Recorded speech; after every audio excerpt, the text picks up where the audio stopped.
ఏంటి ఈ ఘటన ఎందుకు జరిగింది? ఏం జరగలేదు, జనం దేవుడు తెలియదు, మనం కడుతున్నట్టయ్యా. విపరీతమైన జనం దేశ స్వామి దగ్గర వచ్చారు, దానికి మనం ఏంటి చేస్తాం, ఎంత కంట్రోల్ చేయకపోతే జనం ఉండలేపారు. ఇంతమంది వస్తారని ముందు అనుకోలేదా? పోలీసులకి కొన్ని సమాచారం కానీ ఇవ్వడం కానీ చేయలేదా? పోలీసులు కదయ్యా, నేనేంటి చెప్తాను, నల్లేను నువ్వు అన్ని అడుగుతున్నావు.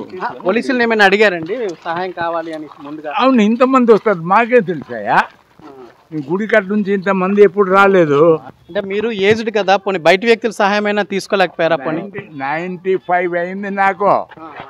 నువ్వు నా ఇంత వయసు అయితే నువ్వు ఎలా నడుస్తావు చూస్తాను, ఎలా చేస్తావు. అవును, అదే బయట వ్యక్తులు పోనీ సహాయం అయినా తీసుకోవాలి. నోరు రావాలా, మాటలు రావాలి.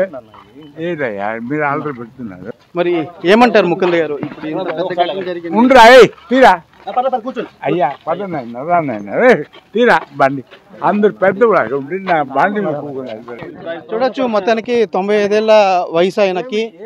ఆయన చూస్తే పోనీ నడవలేని పరిస్థితిలో ఉన్నారు. పోనీ వీల్ చైర్ తీసుకొచ్చారు పోనీ ఎక్కిద్దామని చెప్పేసి. అయినప్పటికీ కూడా ఆయన నేను నడుస్తానని చెప్పేసి వస్తున్నటువంటి వ్యక్తి. బయట వ్యక్తుల సహాయం కూడా పెద్దగా తీసుకోవడానికి ఇష్టపడేటువంటి వ్యక్తి కాదు. ఈరోజు ఘటన కూడా నేను ఎక్స్పెక్ట్ చేయలేదు ఇంతమంది వస్తారని చెప్పేసి ఆయన చెబుతున్నటువంటి పరిస్థితి.